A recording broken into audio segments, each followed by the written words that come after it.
साथ ऐसे बहुत से कारण हैं जो नेचुरल। एक मिनट माफी चाहूंगा, एक परीक्षक आए हुए हैं बीच में, एक मिनट। हेलो, हाँ विभाष जी।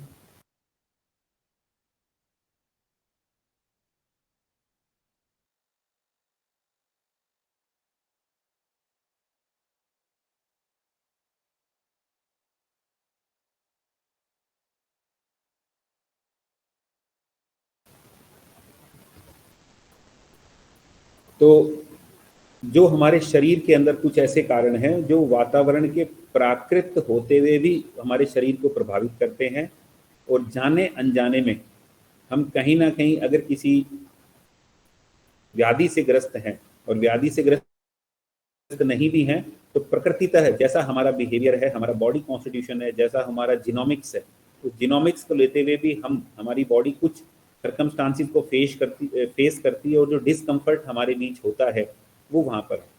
इसमें सबसे बड़ा जो कारण है वो है काल, समय, या जिसे पर्यावरण के रूप में आपने सुनते आए हैं। मैं एक प्रेजेंटेशन यहाँ पर आपके सामने शेयर करूँगा, कुछ चीज़ें उसके माध्यम से आपको यहाँ पर क्लियर होंगी। तो मैं, और बीन बिटवीन मेरा प्रयास रहेगा आपकी जिज्ञासाएं जो भी उपस्थित हों थोड़ा सा उनको लिख के रखिएगा। समय के बाद 5 से 10 मिनट में अगर आपकी कुछ जिज्ञासाएं आएंगी तो मेरा पूरा प्रयास रहेगा कि मैं उनका समाधान करके यहाँ से हट जाऊँ।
क्या आप बता सकते हैं कि मेरी स्क्रीन आपको विजिबल है?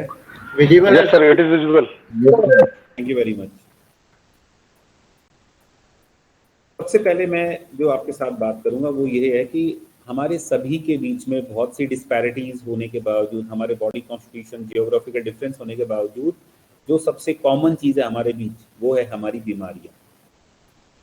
जम्मू कश्मीर से लेकर के कन्याकुमारी तक और भारत से लेकर अमेरिका तक व्याधि या दुख ऐसी चीज़ है जो सब में कांस्टेंट पाई जाएगी, और जिसका निराकरण के लिए हमारे प्रयास यहाँ पर सभी चीज़ें कर रहे हैं। जो हेल्थ केयर सिस्टम है उसकी कोशिश रहती है, इसीलिए भारतीय डॉक्टर्स की जो डिमांड है वो विदेश में काफ़ी अच्छे लेवल पर है। यहाँ जो हम बात कर रहे हैं या जो विषय उपस्थित हुआ है वो सिर्फ इस कारण से हुआ है कि जो हमारी डिजीज़ थी, आप आज की डेट में देखेंगे कि हमारी जो डिजीज़ हैं जो हम आज की डेट में फेस कर रहे हैं, इसमें ना तो कोई इन्फेक्टिव डिजीज़ है, ना ही कोई बैक्टीरियल डिजीज़ है। जो भी हो रही हैं उसके लिए कहीं ना कहीं आपकी बॉडी में जब तक आप उसको रेजिस्टेंस वाले जो होंगी तो बहुत सीवियर लेवल की आ रही हैं। कहने का मेरा मतलब है कि आपकी बॉडी में जो आज की डेट में जो डिजीज़ आ रही हैं वो आपकी बॉडी के साथ, जिसको कि लाइफस्टाइल डिसऑर्डर के रूप में जाना जाता है, वो ज़्यादा है, जैसे कि डायबिटीज़, डिप्रेशन, हाइपरटेंशन। और ये जो डिजीज़ है, क्योंकि बाकी जो डिजीज़ थी, जो इन्फेक्टिव कंडीशन की डिजीज़ थी, वो करीब करीब हमने एनवायरमेंटल या जो हाइजीनिक मेजर्स हैं या जो भी हमारे पास जो केमिकल जो डेवलपमेंट हुआ उसके बेस पे हमने उनको कवर कर लिया गया। तो ये जो शिफ्टिंग जो डिजीज़ पैटर्न था, ये ग्लोबल चार्ट के वहाँ से, ये डाटा इंटरनेशनल स्टैंडर्ड पे अवेलेबल है, आप कहीं से भी इसको वेरीफाई कर सकते हैं कि जो आप दोनों तरफ चार्ट देखेंगे कि 1990 में जो डिजीज़ थी वो किसी जो कम्युनिकेबल डिजीज के कंसेप्ट में पढ़ते हैं या जिसको संक्रामक व्याधियों के नाम से जाना जाता है कि वो व्याधियां हैं मैक्सिमम। लेकिन आज की तारीख में करंट ट्रेंड्स में आप देखेंगे तो ये व्याधियों की संख्या कम हो गई है, और आपके शरीर के अंदर जो मेटाबॉलिक डिसऑर्डर्स हैं, जो हार्मोन डिसऑर्डर्स हैं, जिनका कारण आपका स्वयं का शरीर है, वो ज़्यादा हो गई। बशर्ते होना क्या चाहिए था कि जिस प्रकार के भौतिक विकास हमने किया है, जिस प्रकार का वैज्ञानिक विकास हमने किया है, तो इन कारणों से जो सुविधाएं जो हमने अर्जित कर ली हैं, उनको देखते हुए हमारे शरीर में स्वास्थ्य की दृष्टि से संवर्धन होना चाहिए। अभी रिसेंटली एक ऐड आ रहा है डिटॉल के नाम से, अमिताभ बच्चन उसको ऐड कर रहे हैं कि 1000 पूर्णिमाएं आपके जीवन में आप उसको देखें। तो ऐसा करके कुछ एक ऐड है कि डिटॉल उसको स्पॉन्सर कर रहा है कि 2040-50 तक का जो दावा किया जा रहा है, उसमें एक उसने डाटा पेश किया है कि प्राचीन भारत में 1950-60 के आसपास की जो आयु थी, वो लमसम 40 वर्ष उन्होंने स्टैटिस्टिकल डाटा निकाला है। उसमें जो सबसे बड़ा डाटा, ये जो 40 साल उन्होंने एवरेज निकाली, उसका कारण ये था कि किसी भी फैमिली में 10 से 12 बच्चे होते थे और 4 से 5 बच्चे बीमारियों के कारण से मर जाते थे और 5 से बच्चे ही सर्वाइव कर पाते थे। तो उनकी जो एज थी उसको मिलाकर के डाटा कम आया, लेकिन ग्रेजुअली हमने इन्फेक्टिव डिजीज पे कंट्रोल कर लिया। और आज की डेट में अगर एवरेज एज की बात निकालेंगे तो एवरेज एज जो हमारी है वो ऑन एन एवरेज 75 ईयर्स के आसपास एवरेज एज आज की एज में सामने आ रही है। लेकिन ये डाटा स्टैटिस्टिकल दृष्टि से ही समझाने के लिए है। अगर आप इसको दूसरी तरफ देखेंगे, आप इस एनवायरमेंटल इन्फेक्टिव कंडीशंस को निकाल देंगे तो 1950, 60, 70 के दशक में जो लोग इस प्रारंभिक बाल्यावस्था को पार कर गए थे या जिनको ट्यूबरक्लोसिस नहीं था, उन लोगों की आयु 80-90 वर्ष तक भी वो लोग जिए थे। लेकिन आज की डेट में इस तरह का आंकड़ा पाना बड़ा मुश्किल हो रहा है और 60 से 65 साल की उम्र में लोग क्षय से प्राप्त होकर के या अपनी आयु पूरी करके मरते जा रहे हैं। और युवावस्था में भी कोविड के बाद आपने देखा होगा किसको हार्ट अटैक आ रहा है, किसको कुछ आ रहा है, मायोकार्डियल इन्फेक्शन के पेशेंट आ रहे हैं, ये बहुत ज़्यादा बढ़ गया है। तो ये जो कारण हैं सारे, ये कारण इस चीज़ को कर रहे हैं। अब इस टॉपिक को डिस्कस क्यों कर रहे हैं हम? ये टॉपिक इसलिए डिस्कस कर रहे हैं क्योंकि ये सिर्फ हेल्थ का बर्डन नहीं है, क्योंकि ये जो हमारे ह्यूमन रिसोर्स का जो लॉस है कि हमारी जो एक एवरेज एज है वो डिक्लाइन हो गई। ऑन एन एवरेज एक छोटे से प्रौढ़ावस्था के बाद 40 के बाद आपके पास कुछ ऐसे जो एक्सपेंडिचर्स हैं, आपकी हाइपरटेंशन हो गई, डायबिटीज हो गई और डिफरेंट टाइप्स के जो मेडिकेशंस हो गए, लाइफस्टाइल के डिसऑर्डर हो गए, ओबेसिटी हो गई, हार्मोनल इश्यूज हो गए, थायराइड के इश्यूज हो गए। ये ऐसी दवाइयां हैं कि अगर आपने एक बार स्टार्ट कर दी तो आपको ताउम्र खानी पड़ेगी। तो हमारे जो फाइनेंशियल इश्यूज हैं वो भी यहाँ पर संलग्न है और हमारे पर्सनल व्यक्तिगत कारणों को भी अगर छोड़ दिया जाए तो राष्ट्र की दृष्टि से जो हम देख पा रहे हैं कि नेशनल स्टैंडर्ड पर भी हमारा जो जीडीपी का बहुत बड़ा भाग है वो हेल्थ केयर सिस्टम में जा रहा है। तो आप थोड़ा सा यहाँ पर एक डाटा और देखेंगे। आज की डेट में अगर हमारे प्रधानमंत्री जी, हमारी जो सरकारें हैं, उन्होंने अभी हर प्रदेश में योगा वेलनेस सेंटर स्टैब्लिश किए हैं। ग्रेजुअली आयुर्वेदिक इंस्टीट्यूट्स को लेकर के थोड़ा बहुत है ना अवेयरनेस क्रिएट की जा रही है। जो कंटेम्प्रेरी जो हेल्थ केयर सिस्टम्स हैं इनको डेवलप किया जा रहा है, क्योंकि इन सभी की, और ऐसा कहा जा रहा है कि 2030 तक भारत में सिर्फ एक ही स्वास्थ्य पद्धति रहेगी, उसके अंदर किसी प्रकार का डिफरेंशिएशन नहीं होगा। पेशेंट को उसकी डिजीज के अकॉर्डिंग जो बेस्ट होगा वो वही थेरेपी या वही ट्रीटमेंट उसको दिया जाएगा। तो इसको देखते हुए ये है कि हम हेल्थ अवेयरनेस को इम्प्रूव कर रहे हैं। क्यों कर रहे हैं?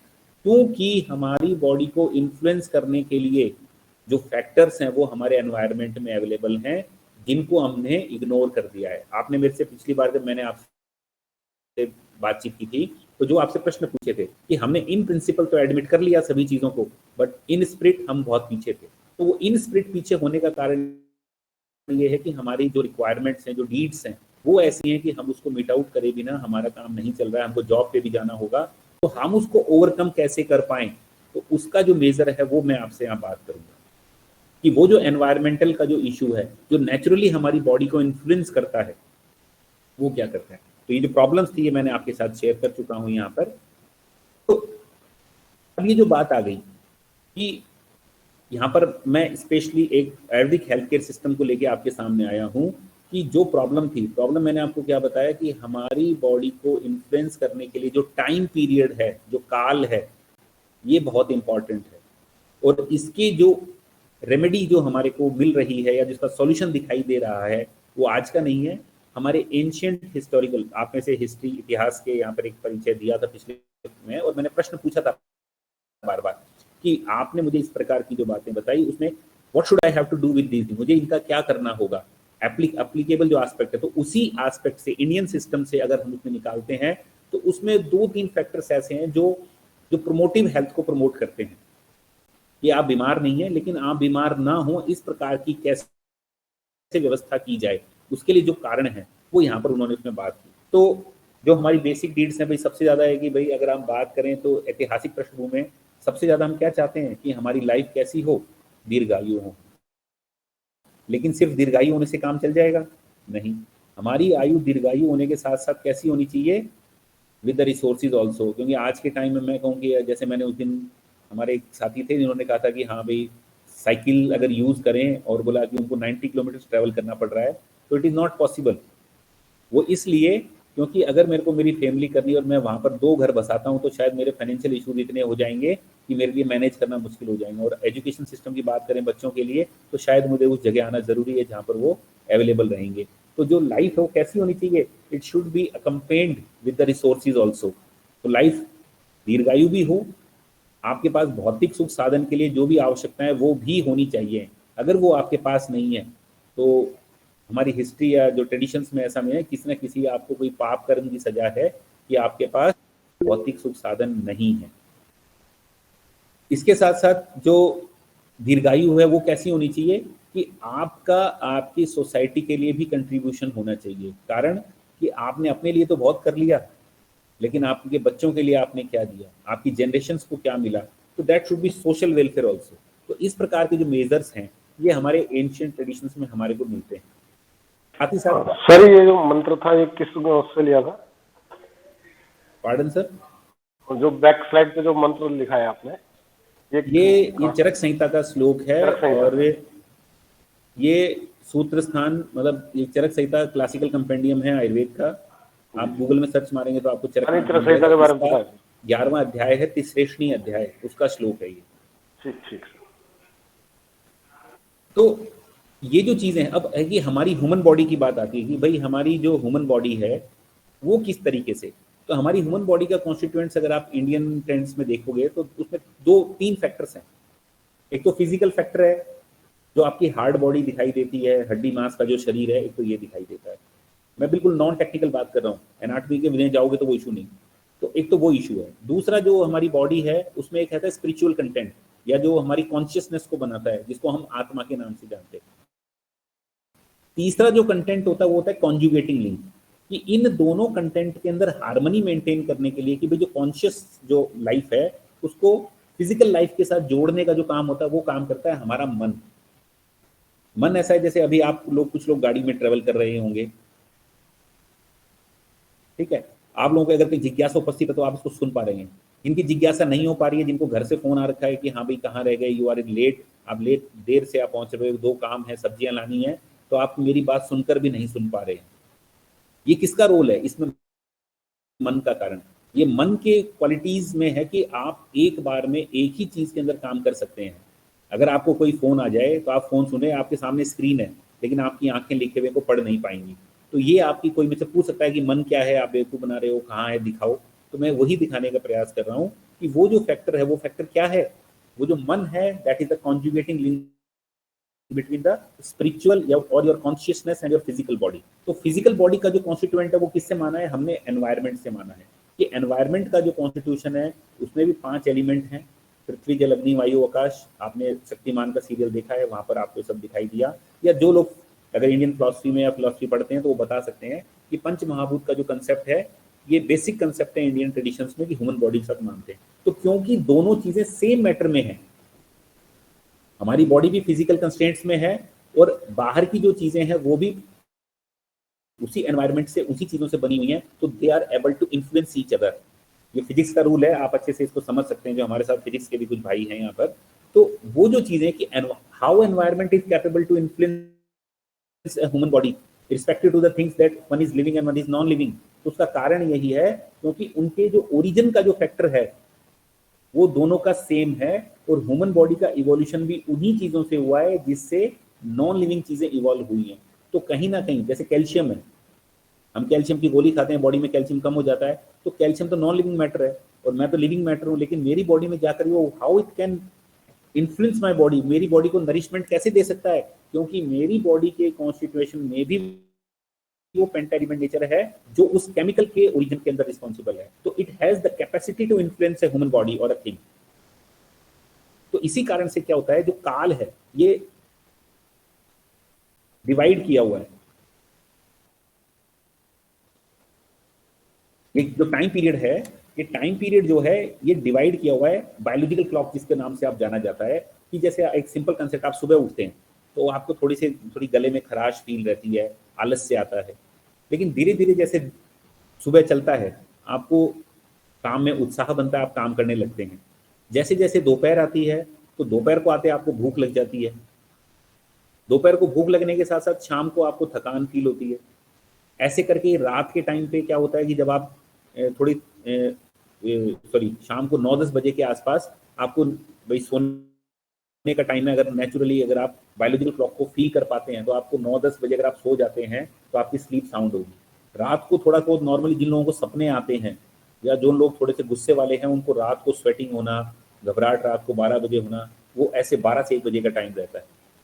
जो लोग गांव में रहते हैं, जो लोग पूरे दिन मेहनत करके बिना किसी सोच विचार के अपने लिए सो जाते हैं, वो सुबह 4 से 5 बजे उठ जाते हैं, क्योंकि वो सुबह जो का टाइम है ये बायोलॉजिकल क्लॉक है कि ये नेचुरल एनवायरनमेंट के अंदर जो कंटेंट है। कंटेंट बेसिकली देखो, बॉडी में भी दो चीजें, ठंडा या गर्म।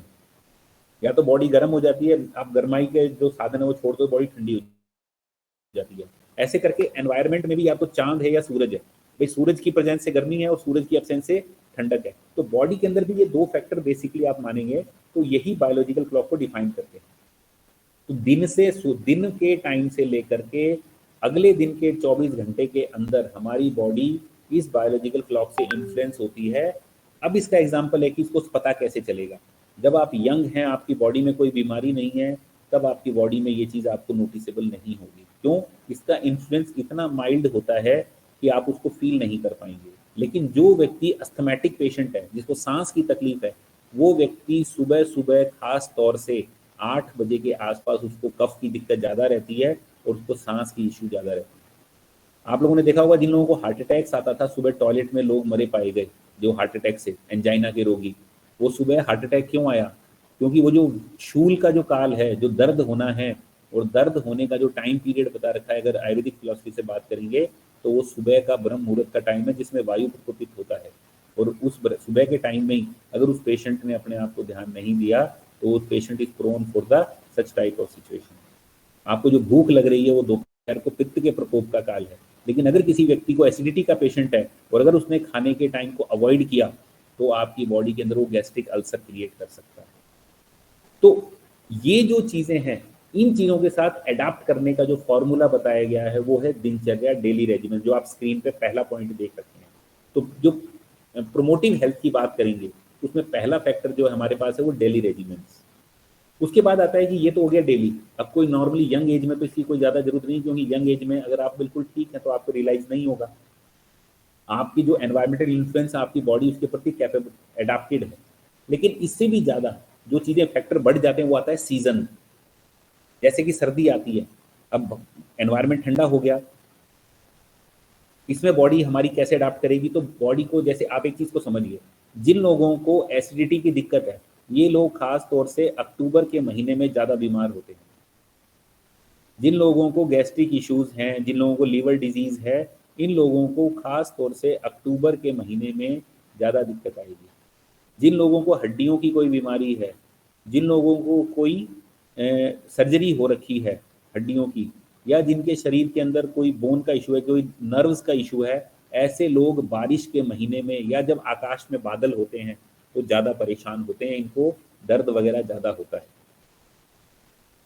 और देखिए खास तौर से एक जनवरी के महीने में आप देखेंगे कि अभी मॉइस्चराइजर का ऐड आने लग गया होगा टीवी में, लैक्मी का, पॉन्ड्स का, बोरोप्लस का, सबका आता है। गर्मियों में नहीं आता है, इसलिए नहीं आता है क्योंकि ये एनवायरनमेंट का इशू है कि जो एनवायरनमेंट में टेम्परेचर कम हुआ है, जो ठंडक बढ़ी है, उस ठंडक की वजह से बॉडी के अंदर क्या हो जाता है, वात की वृद्धि होती है। और वो जो वात का जो दोष है वो बॉडी के अंदर अपने फीचर्स को प्रेजेंट करता है, जिसका प्राइमरी फीचर है ड्राइनेस। इसीलिए आपके गाल फटना, ड्राई होना। तो लोग जो तेल लगाने का जो काम करते हैं बॉडी के ऊपर, अगर आप पहले से ही नहाने के बाद अपनी बॉडी को अच्छे से मालिश कर लेते हैं तेल से, तो ऑटोमेटिकली आपकी बॉडी के अंदर ये जो एनवायरमेंटल हजार्ड है ये इन दिखाई नहीं देगा और आप इससे बचे। जिन लोगों को अस्थमैटिक सांस की तकलीफ है या जिन लोगों को लंग्स का कोई इशू है, ऐसे लोग खास तौर से वसंत ऋतु में परेशान होते हैं, इनको ऐसी जो सिम्टम्स हैं खांसी के, सांस की, तो तकलीफ, क्योंकि इसके अंदर जो कफ है, कोल्डनेस के कारण से थोड़ी जो ठंड थी और जो गर्मी बढ़ जाएगी, तो वो जो कफ है वो लिक्विफाई होकर के क्या करेगा, बॉडी के चैनल्स में आएगा और बॉडी के अंदर जो हमारे जो सर्कुलेटरी सिस्टम्स होते हैं उसमें ऑब्स्ट्रक्शन करेगा और हमारी बॉडी क्या रहेगी। अब जो लोग इसके प्रति क्या हैं, ऑलरेडी बीमार हैं, उन लोगों को ज़्यादा प्रॉब्लम आएगी। तो ये एनवायरमेंटल इशू है जो हमारी बॉडी को क्या करते हैं, डायरेक्टली इन्फ्लुएंस करते हैं। तो इनसे बचने का जो तरीका है वो क्या है, ऋतुचर्या, कि ऋतु में हमारा बिहेवियर कैसा होना चाहिए, हमको क्या खाना चाहिए, नहीं खाना चाहिए। इसके बाद जो है हमारी बॉडी जो डिपेंड करती है उसके लिए 3 फैक्टर हैं, हमारी फूड और हमारी स्लीप। ये ऐसे फैक्टर्स हैं जो नॉर्मल कंडीशंस में हमारी बॉडी को इन्फ्लुएंस करते हैं। आप क्या खाते हैं और आपकी नींद कैसी है, ये 2 फैक्टर आपकी फिजिकल और आपकी साइकोलॉजिकल हेल्थ के बारे में इंडिकेट करते हैं। अब जो डेली रेजिमेंट्स है, ये मैंने जैसे आपको इंडिकेट किया कि एक प्योरली बायोलॉजिकल क्लॉक है जो डेली डायनामिक्स है डे एंड नाइट के अकॉर्डिंग, उसके साथ बॉडी किस प्रकार से वात पित्त कफ को बैलेंस करती है, जिससे कि जो सिम्टम्स मैंने आपके साथ कुछ साझा किए वो हमारी बॉडी में ना आए। तो उनसे बचने के लिए ये जो बायोलॉजिकल क्लॉक आप देख पा रहे हैं, जो मैंने आपसे बात की, उसके थोड़ा सा, हालांकि कंप्लीट नहीं है, ये सिर्फ समझाने के लिए है थोड़ा सा, कि सुबह का जो टाइम होता है 6 बजे का, उससे लेकर के 10 बजे तक बॉडी के अंदर क्या रहता है, कफ की वृद्धि रहती है। 10 बजे से लेकर के 2 बजे तक शरीर में पित्त की वृद्धि रहती है, और 2 बजे से लेकर के शाम के 6 बजे तक, ये स्टैंडर्ड नहीं है, कोई अगर घड़ी लगा के पूछे तो सब ऐसा ही है क्या, ये थोड़ा सा एवरेज है, ये ओवरलैप भी हो सकता है, लेकिन ये जो टाइम पीरियड है इसको अगर जैसे नॉर्मली हिंदी कैलेंडर में पढ़ते हैं तो उससे कैलकुलेट करेंगे तो ज़्यादा स्पेसिफिक आएगा। शाम का काल में, ऐसे ही रात्रि में, मध्यरा, और जो सुबह का जो ब्रह्म मुहूर्त है वो ये। अब ये जो इन्फ्लुएंस है, जो मैंने आपसे कहा, ये बॉडी में एक नेचुरल बायोलॉजिकल क्लॉक है, लेकिन इसका जो प्रेजेंटेशन है कि ये इसकी जो बीमारियां जो आएंगी या जो लक्षण आएंगे, इसके लिए आपको अपनी बॉडी कॉन्स्टिट्यूशन जानना बहुत जरूरी है कि आपकी बॉडी का कॉन्स्टिट्यूशन कैसा है। एक सिंपल सी बात है, कोई मोटा आदमी है, अब मेरे पास बाजरे की रोटी है और मैंने घर में 2-3 बच्चे हैं, एक मोटा है, एक पतला है और एक मॉडरेट है। मैंने सभी को क्या किया, बाजरे की रोटी दे दी। बाजरे की रोटी जिस मैंने मोटे को दी उसको तो ठीक लगेगा, लेकिन जो पतला व्यक्ति है उसको क्या हो जाएगी, क्रॉनिक कॉन्स्टिपेशन, कब्जी हो जाएगी उस बाजरे से। और जो ठीक वाला है उसको भी अच्छा नहीं लगेगा, क्योंकि उसकी जो नेचुरल बाउल मूवमेंट है वो उससे हैम्पर होगा, क्योंकि बाजरा कैसा होता है, रूक्ष, ड्राई होता है। तो क्या सभी के लिए काम का है? नहीं, ये डिपेंड करता है कि आपकी खुद की जो बॉडी है वो वाकई में किस कॉन्स्टिट्यूशन की, क्योंकि सारी बॉडी, ह्यूमन बॉडी एक जैसी नहीं होती है, ना भाइयों की, ना बच्चों की, ना आपस में फैमिली में। ये आपकी डिपेंड करती है कि आपकी जो जोग्राफिकल लोकेशन है, ठीक है, आपके जो क्या कहते हैं, आपका जेनेटिक पूल है, इन पे डिपेंड करता है कि आपकी बॉडी का बेसिक कॉन्स्टिट्यूशन क्या है, जिसको प्रकृति कहा जाता है, और मॉडर्न टर्मिनोलॉजी में इसको आयुर्जीनोमिक्स के नाम से जाना जाता है। तो ये जो बायोलॉजिकल जो कैलेंडर है, या जो इन्फ्लुएंस है दोषों का, ये आपकी बॉडी को इन्फ्लुएंस करता है, और इसके अकॉर्डिंग फीचर्स आते हैं जो मैंने आपसे अभी शेयर किए, कि सुबह के टाइम सांस की तकलीफ बढ़ सकती है, दोपहर को भूख लगती है, पित्त बल की जो उतार है, जिन लोगों को हड्डियों की दिक्कत है वो शाम को दिक्कत ज़्यादा रहती है। इसलिए अब थोड़ा सा कि मैंने 2-3 नाम आपके सामने लिए, वात पित्त कफ का नाम लिया, तो थोड़ा सा यहाँ जरूरी हो जाता है कि ये करते क्या है बॉडी के अंदर, क्योंकि बाकी तो आपने पढ़ा होंगे ब्लड के बारे में, लेकिन ये चीज़ आपके लिए नई है।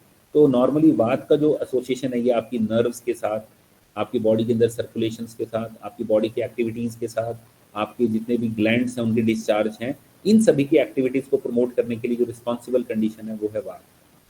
पित्त का जो धर्म है बॉडी में, वो डाइजेशन को लेकर के, हंगर, थर्स्ट, विजन, स्किन का लस्चर, आपकी इंटेलिजेंस, आपकी शाइनिंग, ठीक है, ये सब चीज डिफेंस करता है आपके पित्त के ऊपर। और तीसरा जो फैक्टर है कफ, ये आपकी स्टेबिलिटी, आपकी जॉइंट्स के अंदर जो लुब्रिकेशन है वो बना रहे, और आपके ब्रेन के अंदर जो एक एक्सेप्टेंस है, रिसेप्शन ऑफ जो नॉलेज है, मेधा कहते हैं जिसको, ग्रहण शक्ति, वो इन्फ्लुएंस करता है इन चीज़ों से।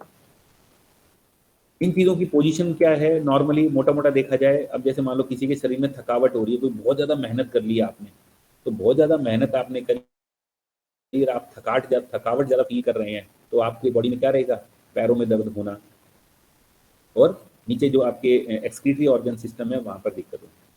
दूसरा जो इसके अंदर जो पित्त है वो क्या करता है, नॉर्मली आपके स्टमक पोजीशन में रहता है। तो अगर आपको भाई किसी भी प्रकार की डाइजेशन है, एसिडिटी है, बर्निंग सेंसेशन है, स्किन इश्यूज हैं, तो वो जो उसका अफेक्टिंग एरिया है वो है आपका पित्त। और इससे ऊपर, हार्ट से ऊपर का जो पार्ट है, ये कफ दोष की पोजीशन बताई गई है यहाँ पर। अब डेली रेजिमेंट्स जो मैंने बात करी, सुबह उठना कब चाहिए, सुबह उठना कब चाहिए। नॉर्मली हरियाणा प्रदेश में, क्योंकि यहाँ पर लोग मेहनती ज़्यादा हैं और कहीं ना कहीं लोग है ना खेती से या अपने कार्यों से जुड़े हुए हैं, तो मेहनत का जो रोल है, तो नॉर्मली यहाँ पर एक तरीके से जो ट्रेंड है उठने का, वो ग्रामीण परिवेश में लोग सुबह जल्दी उठ जाते हैं। लेकिन शहरों में जो 8 बजे लोग उठने वाले हैं, उसकी दिक्कत क्या है कि जो मैंने आपको भी बायोलॉजिकल क्लॉक दिखाई, अगर आप इसको समझ पा रहे हैं, मेरे साथ सुन पा रहे हैं मेरी बात को, तो सुबह अगर आप 8 बजे उठ रहे हैं तो आपकी बॉडी में किस दोष की कंडीशन है, कफ दोष की कंडीशन है। ये कर्सर आप देख पा रहे हैं, ये जो पोजीशन है, तो कफ दोष के कारण ये किसका इंडिकेशन है, बॉडी में आलस्य का। और ये जो आलस्य रहेगा, ये आलस्य क्या करेगा, आपको और ज्यादा प्रमोट करेगा। एक मैं आपको हिस्ट्री बताता हूँ एक पेशेंट की। एक पेशेंट हमारे पास आता है और वो पेशेंट क्या इंडिकेट करता है, उसका बीपी बढ़ा हुआ था। पेशेंट नोएडा का रहने वाला था और करीब करीब मान के चलो कि जितने भी अच्छे बड़े बड़े अस्पताल हैं दिल्ली में, सरकारी कर्मचारी था, तो वहाँ से सारी इलाज करवा के आ रहा था और कम से कम 4 से 5 गोलियां खा रहा था, लेकिन फिर भी उसका ब्लड प्रेशर कंट्रोल नहीं था। अब क्योंकि हमारे पास आयर इतना आ रहा था, तो भाई पढ़ा लिखा पेशेंट आता है तो हमें भी 2 बार सोचना पड़ता है। तो जब उसके बारे में स्टडी किया, उससे बात की, तो हमने कहा कि कोई नहीं, बिल्कुल जीरो से स्टार्ट करते हैं। हमने कहा कि आप कब उठते हो बताओ, तो बता रहे, बोला कब उठते हो, बोला 8 बजे। अच्छा, नाश्ता कब करते हो, बोला 11 बजे। अच्छा, फिर खाना कब खाते हो, बोला खाना खाते हैं 3-4 बजे के आसपास। और रात को सोने का टाइम क्या है, बोला 12-1 बजे के आसपास। तो ऑब्वियसली आप देखिए कि जब पेशेंट सुबह उठ रहा है, और यहाँ दिक्कत क्या है कि जब पेशेंट सारी दवाइयाँ खा रहा है, अंग्रेजी की जो दवाइयाँ हो सकती हैं, उनके खाने के बावजूद भी अगर पेशेंट का ब्लड प्रेशर कंट्रोल नहीं है, इसका मतलब कहीं काम नहीं है। हमने उस पेशेंट को कुछ नहीं कहा कि आप है ना अपना उठने का टाइम ग्रेजुअली कम करो, 1-1 घंटा पीछे, और ये सारे काम पीछे लेके जाओ। तो उसका उठने का टाइम हमने करवाया 6 बजे। 6 बजे के बाद नाश्ता करना है 8 बजे, और उसके बाद दोपहर को खाना खाना है 12 बजे के आसपास, और शाम को उसने हमने कहा थोड़ा बहुत डाइट लेना है, और सोने का टाइम के बाद 10 बजे सो जाना है।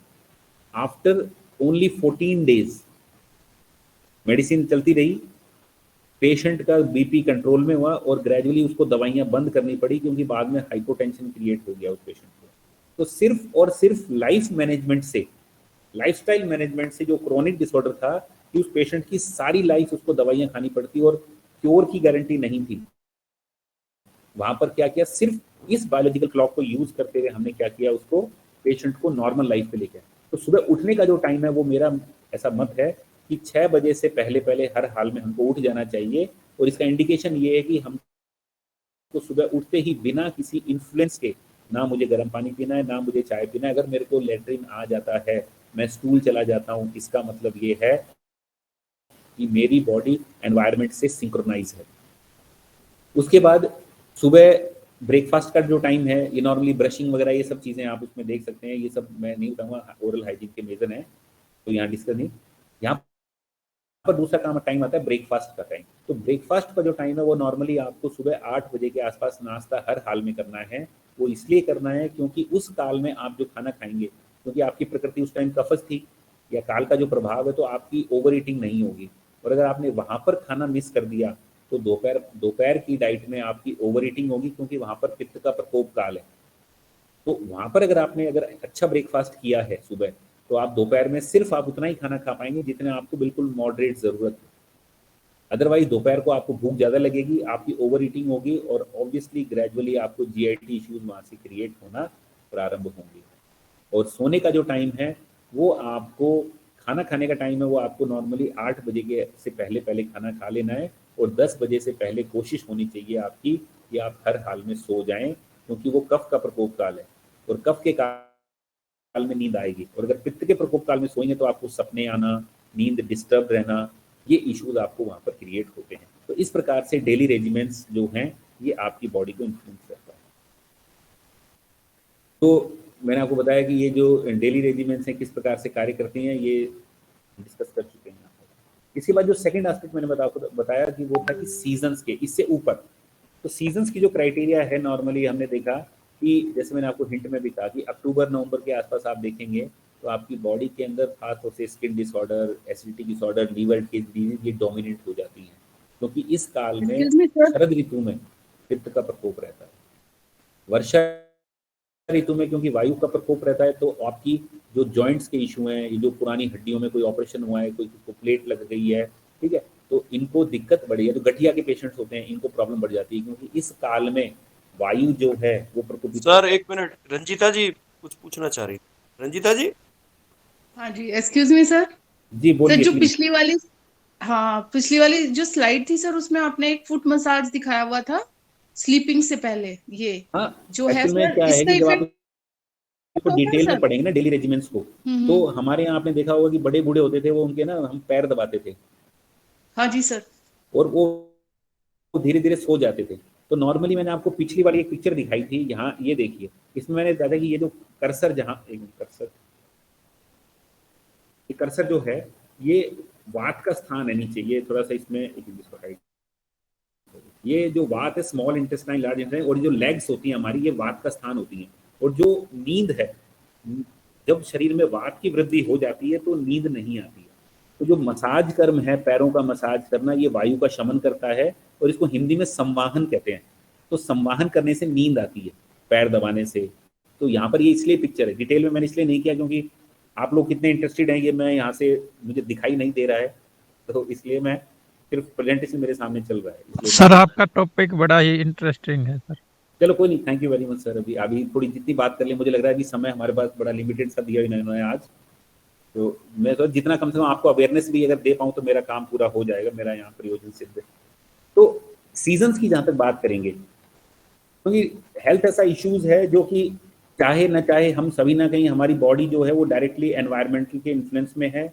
एनवायरमेंट जो कंडीशंस है, कहीं ना कहीं हमारा फूड, जो सीजन है, कि हमको इन्फ्लुएंस करते हैं। तो अगर हम अपने आप को कम से कम इनके साथ अडाप्ट भी कर पाएँ तो हमारे लिए फाइनेंशियली प्लस फिजिकली दोनों ही बेनिफिट्स हैं।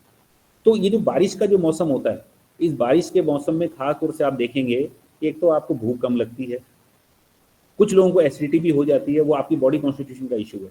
लेकिन जो फील करने वाली बात आप देखेंगे, जिनको गठिया है, जिनको जोड़ों के दर्द हैं, जो लोग बूढ़े लोग हैं, इनको दर्द वगैरह जकड़ाहट ज़्यादा हो जाती है।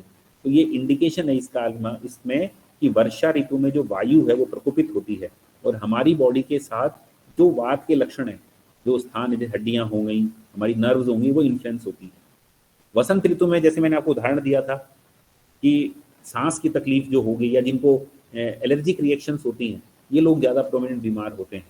और हार्ट डिजीज का एग्जांपल दिया था, खास तौर से ये जो जनवरी का जो महीना होता है, जनवरी के महीने में ठंड के टाइम पर लोगों को, जिनको खास तौर से जिनको एंजाइना के जो पेशेंट्स होते हैं, दे आर वेरी रिस्की। बोला ऐसे कहते हैं, बोला कि जो घर में बूढ़े होते हैं, बोला जब की सर्दी काट ली तो बोला 1 साल तो निकल ही जाएगा। तो ये जो स्टेटमेंट है, ये जो सोसाइटी में जो इसको फोल्क मेडिसिन कहते हैं, FOL के, तो फोक मेडिसिन। तो ये जो मेडिसिन हैं, ये नॉर्मली लोगों की बिहेवियरल साइंस से पता चलती हैं, लेकिन ये they are the scientific facts कि वो जो आर्टरीज हैं, हमारी आर्टरीज कैसी हो गई हैं, हार्ड हो गई हैं एज के साथ साथ। तो खास तौर से जब ये जनवरी के महीने में जो रुक्षता बढ़ गई है, खास तौर से शीत गुण बढ़ने के कारण से, तो वो जो आर्टरीज हैं उनमें और ज़्यादा हार्डनेस आती है, और ख़ास तौर से हार्ट की पंपिंग कैपेसिटी क्योंकि कॉम्प्रोमाइज़ रहती है इस एज में, तो वहाँ पर ब्लड प्रेशर मेंटेन नहीं हो पाता है, और ख़ास तौर से पेशेंट को क्या हो जाता है, वहाँ पर शॉक की कंडीशन हो जाती है और पेशेंट को हार्ट अटैक आ जाता है, एंजाइना। तो ये जो सीज़न है हमारी, जो ओवरऑल जो 12 महीने, इनको हमने देखा होगा माघ, फागुन, चैत्र, बैसाख, ज्येष्ठ, आषाढ़, श्रावण, भाद्रपद, अश्विन, कार्तिक, मार्गशीर्ष, पौष, ऐसा करके ये 12 महीनों को 2-2 महीनों की 6 सीजन में बांटते हैं। सीजन है शिशिर, वसंत, ग्रीष्म, वर्षा, शरद, हेमंत। ये जनवरी फरवरी से प्रारंभ होती हैं, और नॉर्मली जो ज्योग्राफी के आदमी है वो शायद मुझे लगता है इससे मेरे से ज़्यादा अच्छा समझा पाएंगे कि ये जो इक्विनॉक्स वगैरह, जो समर सोल्स्टाइस ये होता है, ये किस प्रकार से इन्फ्लुएंस होता है, जो हमारा जो टेम्परेचर है, ये जो सीजन बन रहे हैं। लेकिन क्योंकि ये सीजन बन रहे हैं और ये इन्फ्लुएंस हो रहा है पोजिशनल की, ये एनवायरनमेंट की वजह से, तो हमारी बॉडी कहीं ना कहीं इससे इन्फ्लुएंस होती है। अब वो उसको समराइज करते हैं कि उसमें नुकसान कैसा क्या है। तो नॉर्मली बॉडी के अंदर क्या होता है, ये हमारे 3 दोष हमने जो पढ़े, वात, पित्त और कफ। तो सर्दियों में क्या होता है, नॉर्मली कफ का संचय होता है। इसका एग्जाम्पल देखिए कि जो घी होता है, घी, उस घी को आप प्लास्टिक की पॉलीथीन में भी लेके जा सकते हैं सर्दियों में। अगर वाकई में आपका घी सही है तो सर्दियों में तो मान के चलिए कि अगर बाहर बॉडी के जो घी अगर इस तरह का ड्राई हो रहा है, बर्फ जैसा बन गया है, तो ह्यूमन बॉडी में नहीं होगा। बॉडी में भी फैट होता है, तो बॉडी में भी वो जो फैट होता है वो वही सेम कंडीशंस में एक्यूमुलेट होता है। कौन से में? सर्दियों में। यही जो कफ होता है ये क्योंकि वसंत ऋतु में थोड़ा सा मौसम कैसा हो जाता है, गर्म, तो वहां पर उसमें क्या हो जाता है, लिक्विफिकेशन होता है, जिसको प्रकोप के नाम से जाना जाता है, और जो हमारे चैनल्स में आकर के चैनल्स में ऑब्स्ट्रक्शन क्रिएट करता है और डिजीज क्रिएट करता है। खास तौर से जिसको हमने सांस की तकलीफ के फॉर्म में हमारे को वो वहां पर प्रेजेंट होता है। गर्मियों में जो गर्मी पड़ती है उसमें वो नेचुरली कंडीशन सबसाइड हो जाती है, जो कि क्योंकि उसके पैरेलल गर्मी इतनी है कि हमको नोटिसेबल नहीं होता है कि वो जो फैक्टर था कफ का वो वहां पर, तो वहाँ डिजीज कॉजिंग कंडीशन जो है इसमें वो यही वाली है। ये जो कंडीशन है वसंत ऋतु, यहाँ पर कफ कैसा होता है, डिजीज कॉजिंग कंडीशन। गर्मियों में भी हमें को ज्यादा दिक्कत नहीं है, बशर्ते एक कंडीशन हो, अगर हमारी बॉडी के अंदर डिहाइड्रेशन नहीं होता है। एक मिनट, माफी चाहूंगा, पानी पी लूं।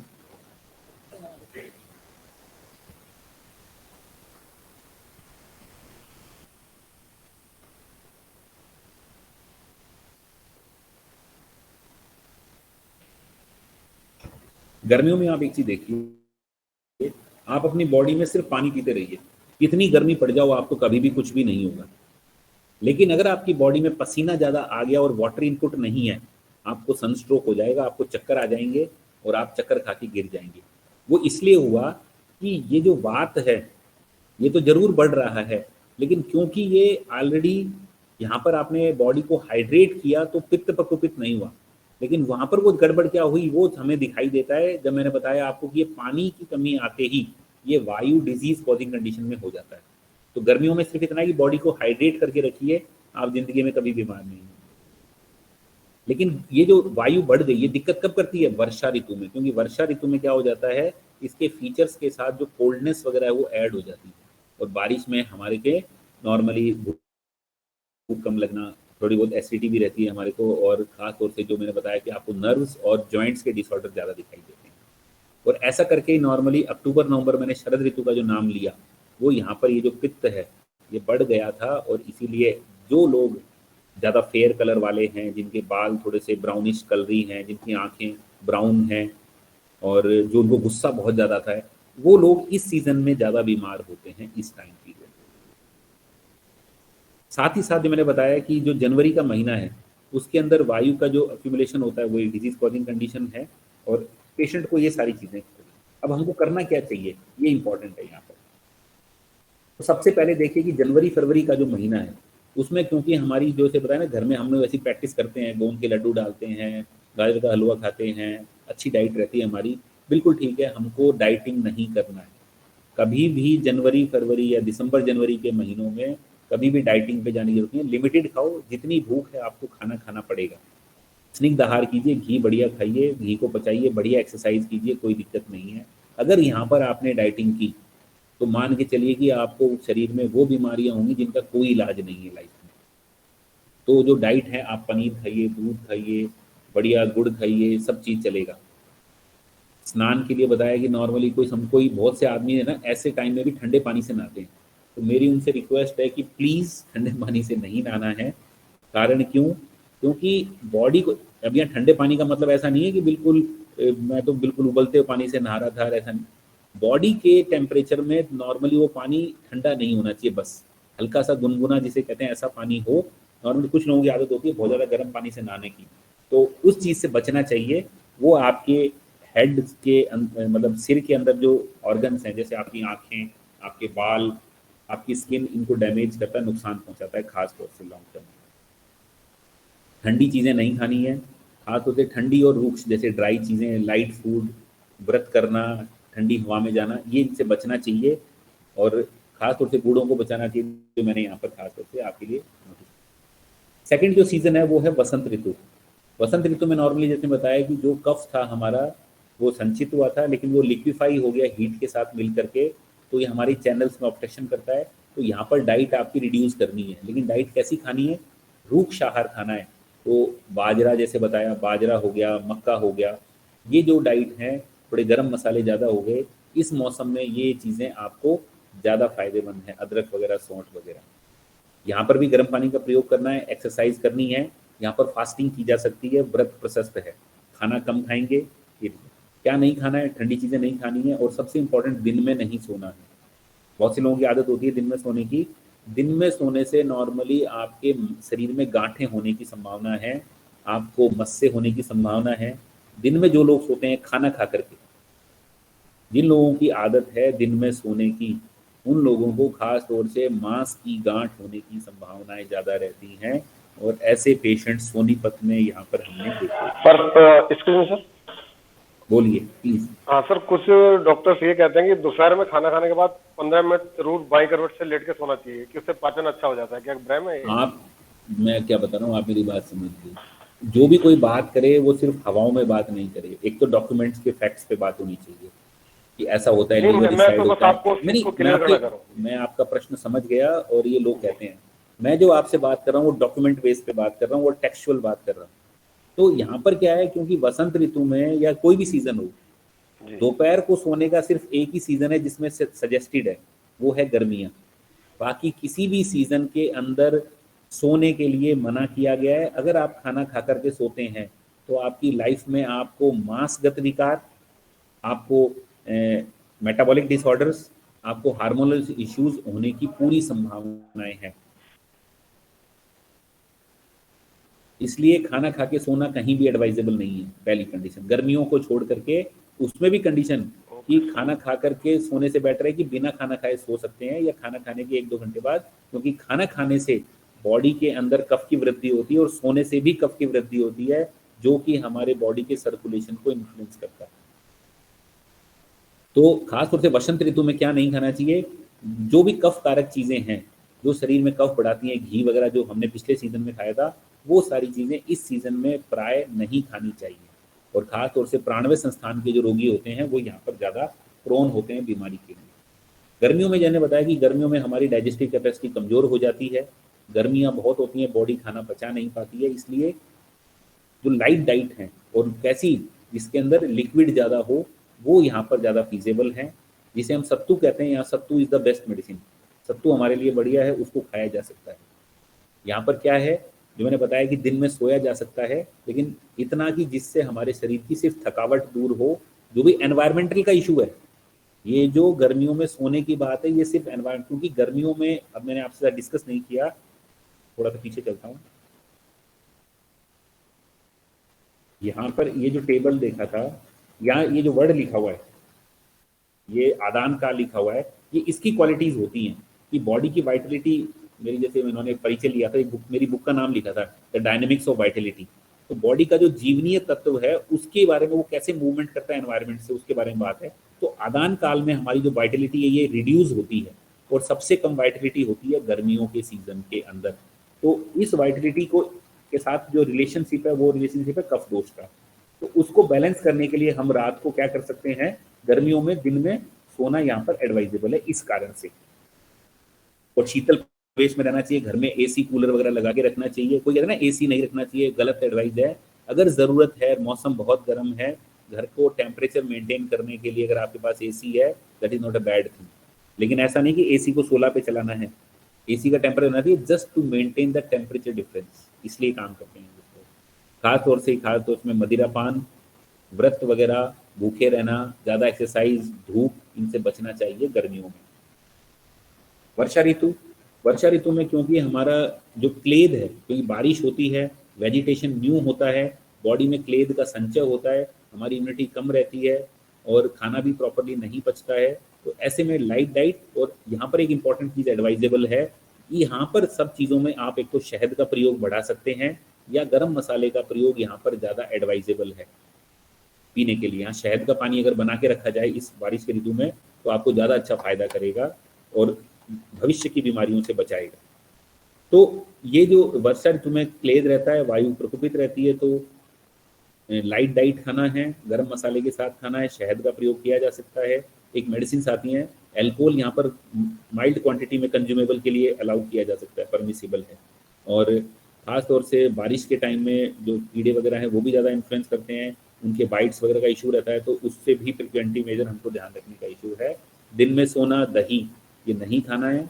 विशेष रूप से जिनको गठिया है, हड्डियों की बीमारियां हैं, नसों की बीमारियां हैं, उनको यहाँ पर बचना चाहिए। इससे उनको मालिश वगैरह करके या जो भी डॉक्टर की एडवाइस ली वो जरूरी है।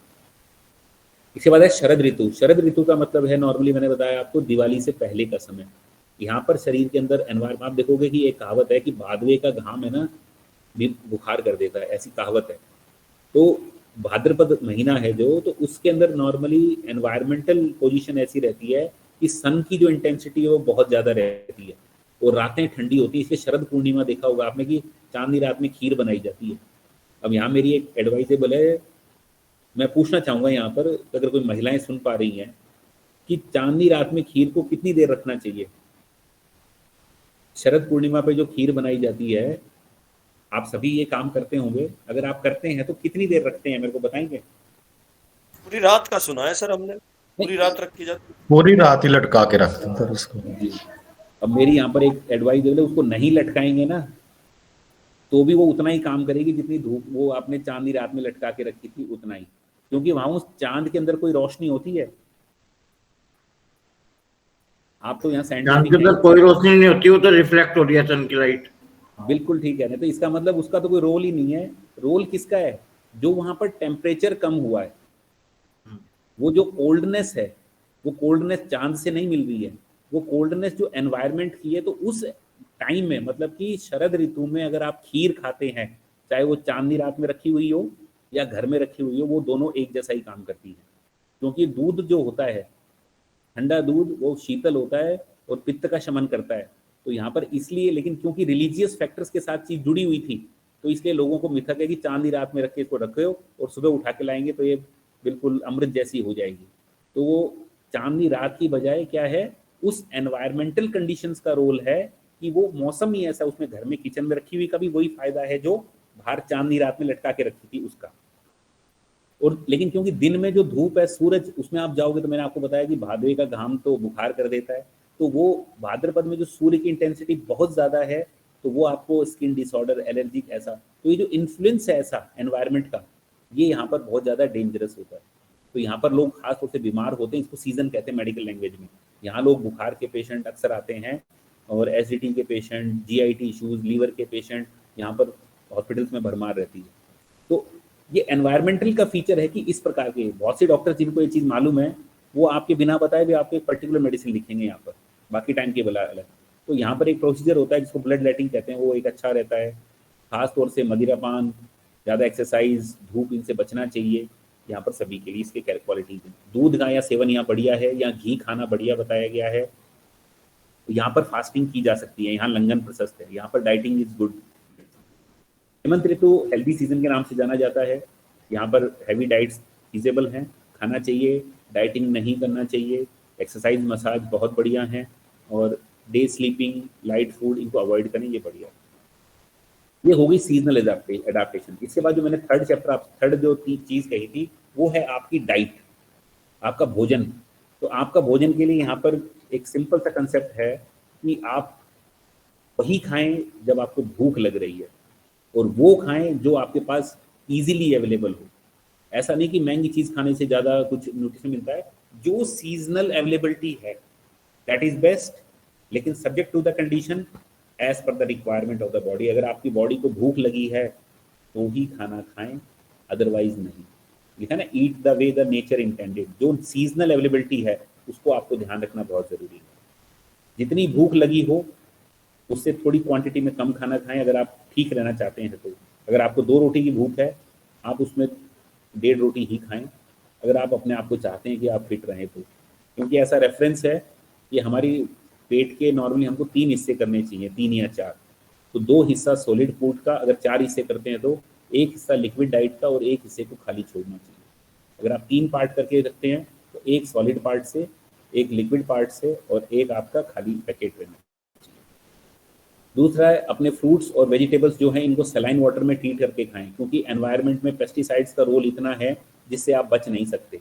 तो जो सलाइन वाटर है, केमिस्ट्री वाले लोग अच्छा जानते हैं कि जो नॉर्मली इसके ऑस्मोलैरिटी का जो सॉल्यूशन है, तो अगर आप उसको उसमें आधा घंटा अगर छोड़ देते हैं सलाइन वाटर में, तो उसकी स्किन के ऊपर जो भी पेस्टिसाइड्स टॉक्सिन एब्जॉर्ब हो रखे हैं वो वहाँ से निकल जाएंगे। तो जिस पर कि कैंट का भी एक आजकल आने लग गया है डिवाइस, लेकिन आप ये लोग नहीं करते तो ये भी काम अच्छा करेगा। इसके बाद नॉर्मली च्यवनप्राश आप सारी खाते हैं, कुछ और भी मेडिसिन आती हैं, आंवले का चूर्ण खाते हैं, रसायन खाते हैं, कुछ मेडिसिन मार्केट में एंटीऑक्सीडेंट्स मिलते हैं, तो वो आप डॉक्टर की एडवाइस से ले सकते हैं। लेकिन जब तक एडवाइस ना मिले तो च्यवनप्राश आपके लिए बेस्ट एंटीऑक्सीडेंट है। अदरवाइज जो त्रिफला चूर्ण आता है वो आप ले सकते हैं, that is also best medicine. आंवला इज ऑल्सो बेस्ट मेडिसिन। हरित की खरड़ जो आती है that is also best medicine. ये आप नेचुरली विदाउट मेडिकल एडवाइस भी खा सकते हैं। अब ये इसके खरी आपका रोल नहीं है इसके में आपको।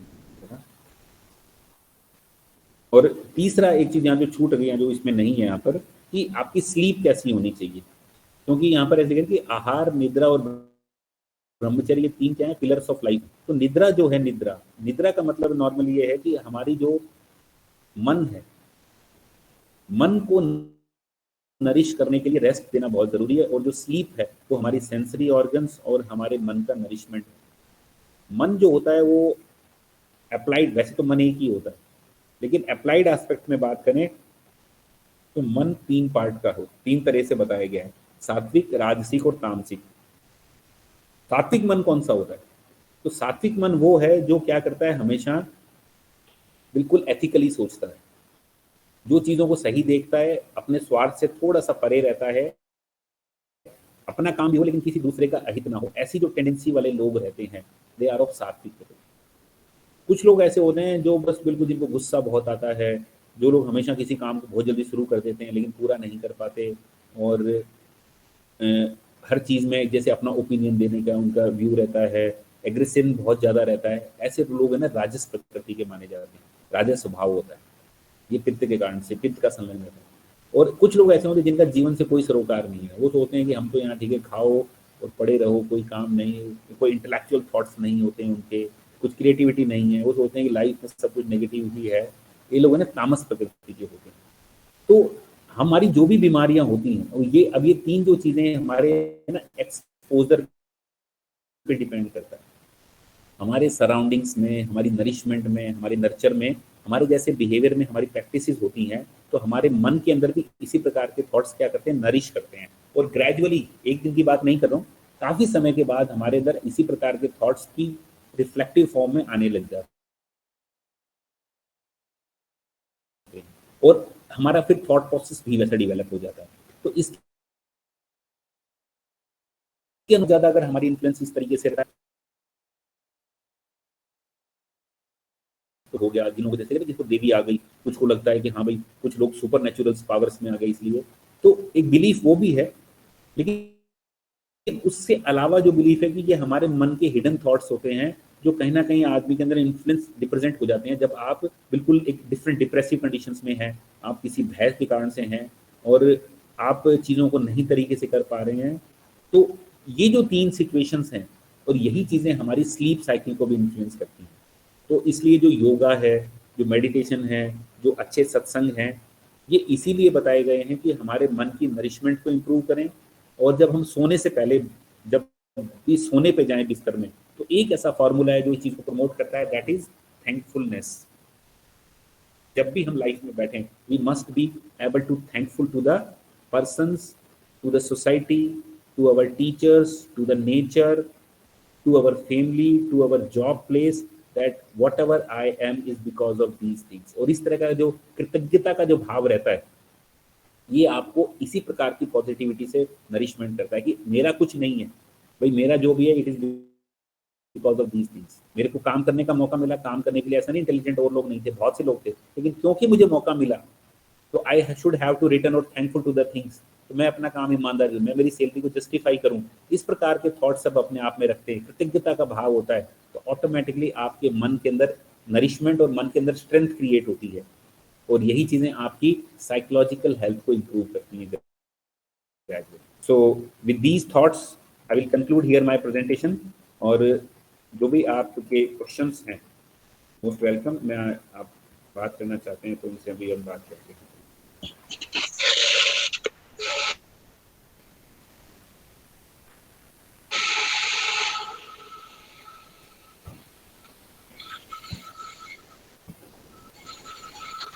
जी प्लीज। Any question?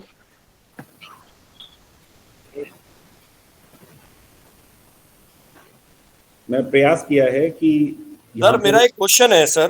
प्लीज जी अमरपाल जी।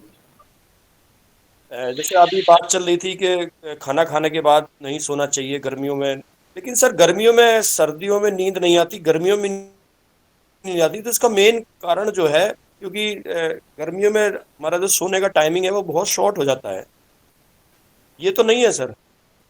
आपने जो कहा बिल्कुल ठीक है। गर्मियों में नॉर्मली जो दिन है वो छोटा हो जाता है और रात लंबी हो जाती है। तो जो स्लीप साइकिल है, आने का कोई जो नहीं, आने का जो बॉडी क्या है इटसेल्फ, जैसे मैंने आपको मेरे बात करने से पहले स्टार्ट किया कि हमारी बॉडी में और नेचर में जो चीजें कोइंसाइड हो रही हैं वो हमारे ओरिजिन को रिलेटेड है। तो क्योंकि हमारी बॉडी में भी जो अगर बेसिक रूट कॉज में जो अगर आयुर्वेदिक फिलॉसफी में बात करें तो क्या मानता है कि उष्ण और शीत धर्म दो मानता है। तो वो जो एनवायरनमेंट है उसकी जो कोल्डनेस या जो टेम्परेचर है वो इन्फ्लुएंसिंग है। तो गर्मियों में वो इंटेंसिटी इतनी बढ़ जाती है कि बॉडी का जो नेचुरल जो कफ है वो कम हो जाता है, जिसको वाइटलिटी कम होने से जोड़ा गया है। तो उसको नरिश रिप्लेनिश करने के लिए स्लीप बताया सजेस्टेड है।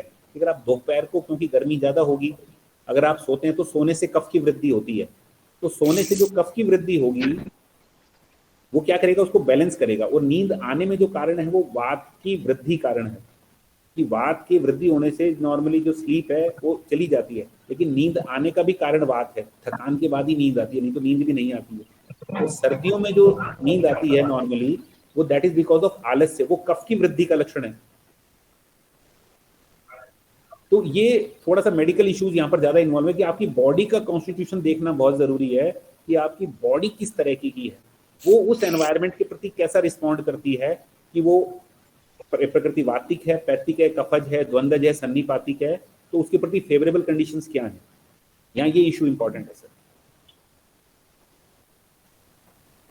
सर मेरा भी एक क्वेश्चन है प्लीज। सर। ये ना मुझे भी नींद बहुत ज्यादा आती है। अगर आप अपने आप को मतलब देखेंगे, मैं जैसे पहले भी आती थी, जैसे अगर मैं कार ड्राइव कर रहा हूँ तो भी मेरे को प्रॉब्लम होती है कभी कभी कि नींद आती है, मतलब झपकी टाइप से आती है। आपको अगर देखा जाए, और जैसे अगर थोड़ी देर बैठे रहो तो नींद आनी शुरू हो जाती है। आपका जो फोटो मुझे दिखाई दे रहा है, आपकी प्रकृति शुद्ध कफज प्रकृति का लक्षण है आपका, और निद्रा जो है वो कफज प्रकृति का बिहेवियर है। तो आपकी प्रकृति ही ऐसी है, आपका ये नेचुरल बिहेवियर है। तो आपको इसके प्रति एडेप्टेशन जो है, आपको थोड़ा सा अपने आप को है ना एक्टिव करना पड़ेगा, जिससे कि ये जो कफ वृद्धि का लक्षण है ये कम हो। कुछ इसमें डाइट पैटर्न भी इंपॉर्टेंट होगा। ये आपका बॉडी कॉन्स्टिट्यूशनल इशू है, ये कोई पैथोलॉजिकल सिचुएशन नहीं है ये। सर जी मेरा कोई प्रश्न नहीं है, लेकिन एक जिज्ञासा है कि पहले लोग ना, मैं अपने दादाजी तक देखता रहूं, खाना खाने लगे, वो सब फैसिलिटी होने के बावजूद भी गाँव में उन्होंने नीचे अपना कपड़ा बिछा के बैठ के नीचे खाना खाते थे, वहीं थाली। तो हम भी उनके साथ कई बार खाते रहे बचपन। अब तो चलो जहाँ मिल गया बैठे हैं, अगर बेड पे बैठे हैं कहीं खा लेते हैं। उसमें खाना खाने में नीचे बैठकर और अब जैसे हम डाइनिंग टेबल पे या बेड पे खाते हैं, इसमें भी कोई फर्क है क्या? खाना खाने के ना नियम बताए गए हैं सर। उसमें क्या लिखा है कि तन्मना भुंजीत उष्णम अश्नियात जीर्ण अश्नियात अभाषितम। तो जब खाना खाने बैठते हैं तो लिखा क्या है कि अपने जो आपके साथी हों, जो आपसे द्वेष ना करते हों, उनके साथ बैठ के खाना खाओ। जैसे कि हम सब बैठे हैं, अब मान लो मेरे दांत नहीं है, ऑब्वियसली मैं खाना कैसा खाऊंगा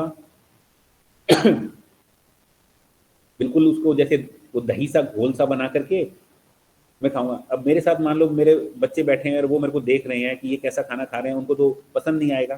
तो इसलिए जो मेरे से द्वेष ना करते हों, तो जो खाना खाने की जो बैठने का प्रोविजन है, वो प्रोविजन में ये है कि आप खाते टाइम आपका ध्यान भोजन पे होना चाहिए। आपको ये द्वेष ना लगे कि यार मेरे खाना खाने वाले साइड वाले तो उठ गए और मैं बैठा हुआ हूँ।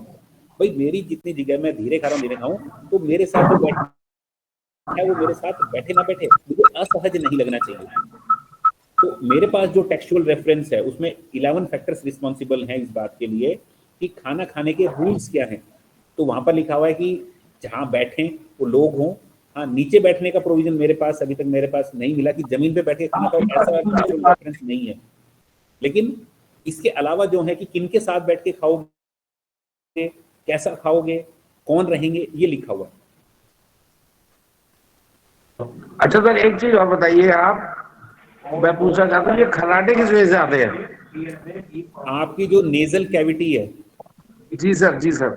जो एयर होता है, जब उसमें इन्फ्लामेशन रहता है, क्योंकि आपकी बॉडी कॉन्स्टिट्यूशन में बता दें ना, आप कफज प्रकृति के हैं, आपको आलस से बहुत आएगा, आप इंटेलिजेंट भी आता है होंगे, सर, आप बिल्कुल इंटेलिजेंट ठीक भी कह रहे होंगे, हैं आप। आपको देर से समझ में आता है, आप कोई चीज याद करते हैं, आपको टाइम ज्यादा लगता है, जी और जी। आपको स्टेबल याद रहता है बहुत टाइम तक। हाँ नहीं, ऐसा मुझे कोई प्रॉब्लम नहीं है, बट मेरे को प्रॉब्लम ये अभी हुई है कुछ ही टाइम से, 2-3 साल से। अदरवाइज मैं 600 किलोमीटर गाड़ी ड्राइव कर लेता था।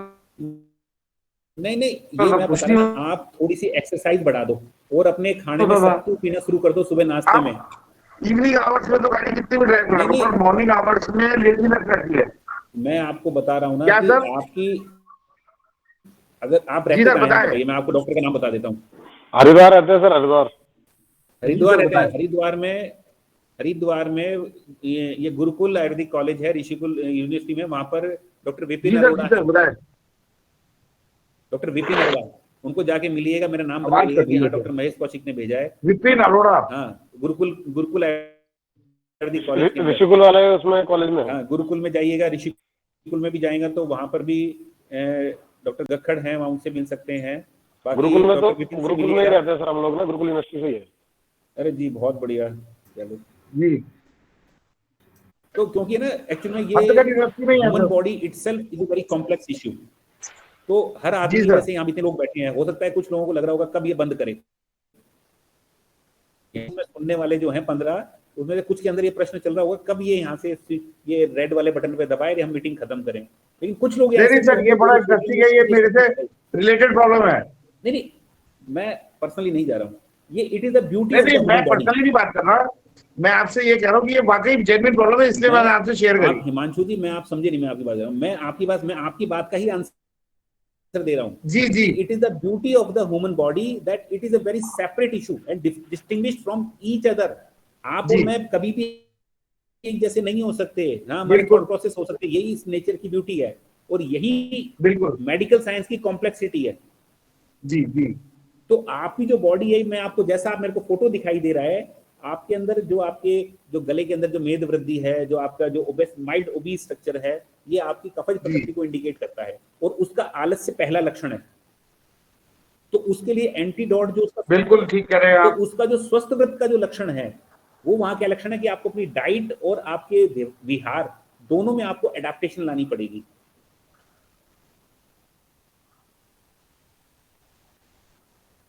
इसका सर वो बताए सॉल्यूशन।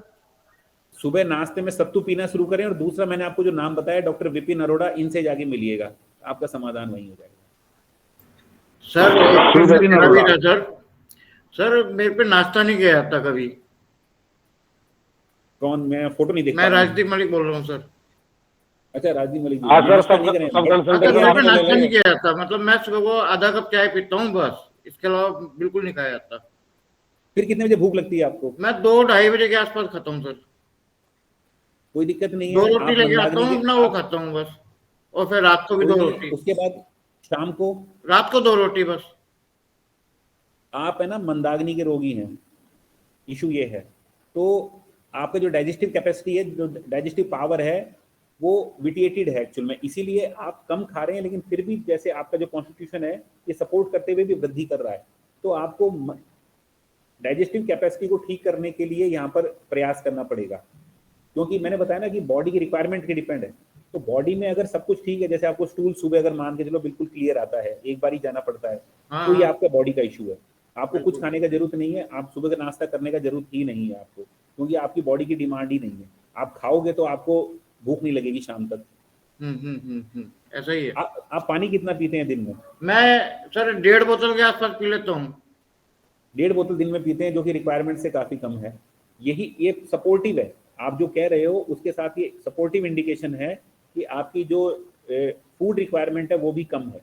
हाँ जी, इसीलिए बहुत कम डाइट है थोड़ा सा सर। यहाँ पर है ना मंदाग्नि, इसको डायग्नोज करेंगे तो मंदाग्नि डायग्नोज करेंगे, अगर आप इसको ट्रीटमेंट में जाएंगे तो मंदाग्नि का ट्रीटमेंट यहाँ स्टार्ट करना पड़ेगा। ठीक है sir, thank you sir, thank you. बाकी थैंक यू सर। आप फेसबुक पे आ सकते हैं, पर्सनली व्हाट्सएप नंबर मेरा भूपेंद्र जी के साथ ग्रुप में शेयर कर देंगे, आप वहाँ से टच में रह सकते हैं। किसी भी प्रकार का कोई हेल्थ इश्यूज आप डिस्कस करना चाहें कभी भी, most welcome. Thank you sir, thank you. Amit ji, नहीं सर, आपसे डिस्कस जरूर करेंगे। Any other query from my colleague? Sir अगर अभी आप जब आएंगे वहाँ पे तो आपसे मुलाकात होगी? हाँ, हरिद्वार में आता रहता हूँ, मुलाकात करने की 2-3 फीस बार होती आया है। हूँ। अगर मैं आया तो मैं हिमांशु जरूर सर ग्रुप में फीस मैसेज है, डालूंगा। वैसे नहीं आप मिलने मिलते देंगे हैं। हम। हाँ, भूपेंद्र सिंह जी सर से कह रहे हैं कि फीस पे करनी पड़ेगी आपको। सर कोई नहीं, सर को हम हरिद्वार ही बुला लेंगे सर। सर को हम हरिद्वार बुला लेंगे सर। वैसे नहीं मिलने देंगे हम। हमने कहा तो सर को हम हरिद्वार बुला लेंगे और घुमाएंगे भी यहाँ पे सारा। भूपेंद्र जी आ गए हैं अब, इसलिए ये सर आदेश करें sir Bhupendra ji. Sir, thank you. Hello. Hello. Yes, sir. You are audible. Continue, sir. Hello. हाँ जी सर, मेरी आवाज आ रही है? आ रही है सर, आ रही है सर, आ रही है। हिमांशु सर महेश्वर से मिलने की बात कह रहे थे, हम कह रहे थे हमारे यहाँ ना चार्जेज है यहाँ मिलने के, ये तो हम बुलाते हैं, वैसे थोड़ी मिलते हैं किसी से। कोई नहीं सर, चार्ज दे देंगे, चार्ज की कोई दिक्कत नहीं है। नहीं सर, आए आपसे मिलेंगे सर, सब मिलेंगे, यही मजाक कर रहा था सर मैं। क्यों नहीं मिलेंगे, आज से मिलेंगे सर। जी सर, बिल्कुल सर, बिल्कुल बिल्कुल। और बताएं सर, किसी की और कोई क्वेरी है, कोई क्वेश्चन हो, कोई जिज्ञासा हो गया सर, डिस्कशन हो गया सर, सर। काफी दूर कर दी वैसे। Amit ji, thank you Mahesh sir, थोड़े से टाइम में ही आपने हमारे को अपना टाइम निकाल के दिया। वैसे महेश सर के पास टाइम नहीं होता, ये इतने बिजी रहते हैं, बट इन्होंने हमारे लिए इमरजेंसी टाइम निकाला। रिक्वेस्ट की हमने, मान के बोले चलो ठीक है मैं निकालता हूँ टाइम। ये सर के पास बिल्कुल टाइम नहीं होता। सर मोर ओवर सर ने हमारी प्रेजेंटेशन भी बहुत अच्छे से ली थी। वीआईपी बनाते हो ये परफेक्ट मैन है, फॉर्मेलिटी वाला काम नहीं करते, ये खुद भी अपना काम करें तो फॉर्मेलिटी नहीं करते। वो तो सर वो दिख रहा था सर के उसमें। सर भी हमने बहुत अच्छे से ऑब्जर्व करा था वो प्रेजेंटेशन वाले में सर को। Yes sir, I totally agree with ma'am. Actually sir ये कहते हैं, जब आप कहीं बाहर गए हो, आप प्रेजेंट कर रहे हो, आप कुछ बोल रहे हो, तो आप अपने कॉलेज को, अपनी यूनिवर्सिटी को, अपने इंस्टीट्यूशन को आप रिप्रेजेंट कर रहे हो, तो आपके अंदर क्वालिटी होनी चाहिए। आप क्या बोल रहे हो, कैसे कर रहे हो, तो वो सारा दूर तक जाता है। हाँ, क्योंकि ठीक कह रहे हैं सर आप, बिल्कुल ठीक कह रहे हैं। थैंक यू वेरी मच, आप सभी ने सुना और वोट ऑफ थैंक्स कर दीजिए। वोट ऑफ थैंक्स की धन्यवाद दी। हम आपके साथी हैं यहाँ पर और आप में से ही एक हैं, तो हम फिर यही है, एचआरडीसी मेरा परिवार है, इसलिए Just for it is our tradition that when you deliver such a nice talk, and that is very much informative, not just to the community but the personally also. Sir ये तो आचार व्यवहार, खान पान और इनका ऋतु के साथ हमारा कनेक्शन और जो दिनचर्या है, इससे जो डिजीज का प्रीवलेंस है, कैसे वो कनेक्टेड है, मतलब ये जो आपने आज क्लियर किया है, उसमें बहुत ज्यादा अवेयरनेस आया है। हमारे हर पार्टिसिपेंट्स एग्री करेगा इस रिफ्रेशर कोर्स में। ये बहुत ही प्रैक्टिकल सेशन रहा है, एक तरह का highly informative. Sir thank you again.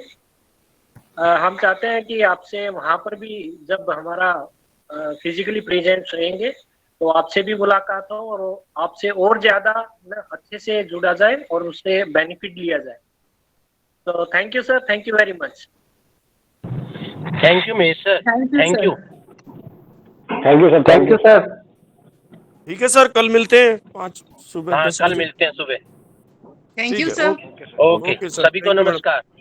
नमस्कार सर। नमस्कार सर, नमस्कार।